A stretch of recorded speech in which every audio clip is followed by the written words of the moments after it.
Alright, so this section of the video is just going to talk about what happens if your guest has medications.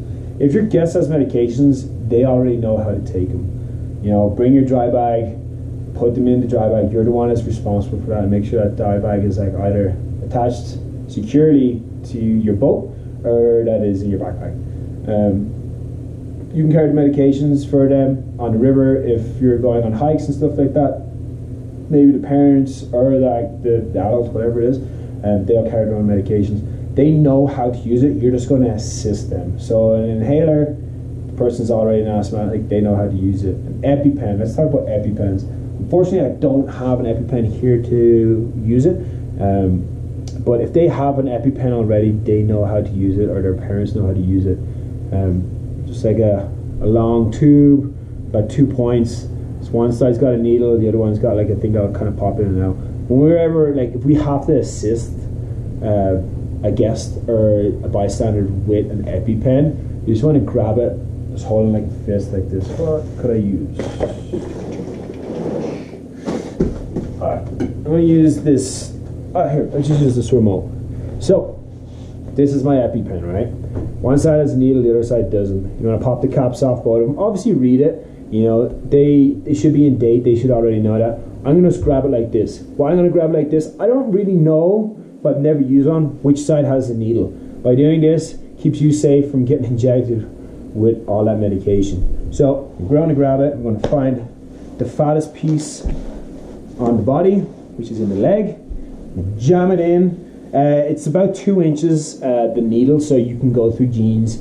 Never put it through a wetsuit before, but I'd probably just take the wetsuit off as fast as I could and just do it that way. So, grabbing it, slamming it into the side of the leg, holding it. Let's hold it for 10, maybe 20 seconds, okay? Count out to 10, 20 seconds. It's actually a lot longer than you think it is. You want to hold it in there. We don't want to just pop it in and pull it back out, because all of a sudden, pull it back out, medication just goes all over the place. Pull it into there, get all that medication in, call 911. As soon as that medication's been given, they need to go to the hospital, okay, because they need to be monitored afterwards. So this is important. We all carry phones. We have those spots as well, so you know, be comfortable with how to use one of those. I think we will go over training on how to use a spot as well this year. I think it's important. I did myself, like, was using a spot and I was just like messing around one day and I found some new functions, or just like simple text messages, just things like that. It's just like make everything like a little smoother. I think that'll definitely be a little training. I might even do a video on it if I can get one. But yeah, EpiPens. Benadryl. Benadryl, dihydramine is another name that you'll be hearing from that. That is also a good medication to give. If you are administering the medications that are coming out of our boxes or our bags or anything like that, like I mean like ibuprofen, like even like just like those little benzyme like tinctures that help with infections, read it. You know, just look at it real quick, okay? You have time. Just take a deep breath. You have time. Read it. Make sure that it is the right medication. You're given the right dose, okay? So you're not overdoing. You know, start with one. And then, like, after a while, if it's not helping, start with another one. But you need to give it time. That is not discolored. If, like, you know, if it's any sort of liquid, it needs to make sure it's not discolored. It's not torn. It's not broken. All of this stuff. And then the biggest and most important part of it is that, like, you need to ask that person, as I said in the last video, is like, are they allergic to it? That is very dangerous. It's like, my father is allergic to aspirin. So, you know, if he ever is given aspirin, he just, like, turns out into a balloon. He goes redder than I do in the summer when it comes to that, and that's like saying something. We do have another medication here. It's called glucose 15. This is for diabetics. If you're ever given any sort of medications, especially like through oral into the mouth, with a diabetic, you need to make sure that they can swallow. Okay, so if you put this into the mouth, then all of a sudden, or like even like as I was saying, those fruit snacks earlier on, if they can't swallow, you're not doing anything, you're actually causing more harm than anything else.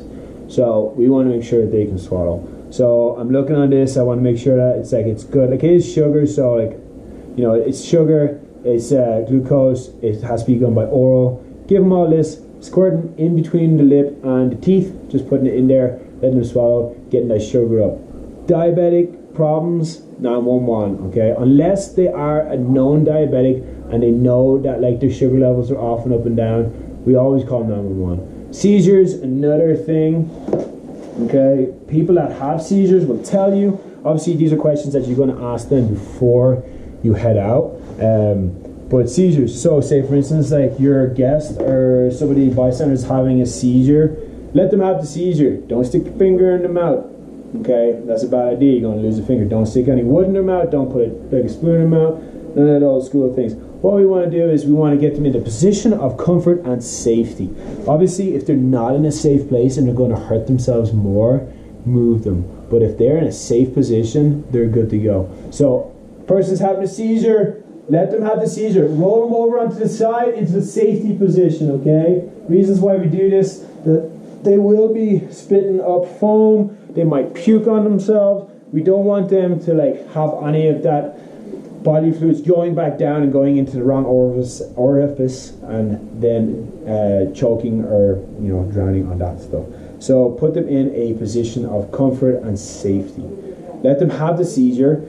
Time the seizure. It's important, okay? Don't like just think that what 20 seconds seems like. 20 seconds is a long time if you're like in one of these emergency situations. I want you to time it. Like get somebody around. I know it's kind of hard because like a million things going on, but like try to time it. If the seizure's going longer than 5 minutes, we have like a serious issue. There's like a lack of oxygen or stuff like that. But usually seizures only last like a couple of minutes, a minute at the most. I've never actually came on scene to a patient that's still seizing. That's kind of like crazy because that'd be such a long time.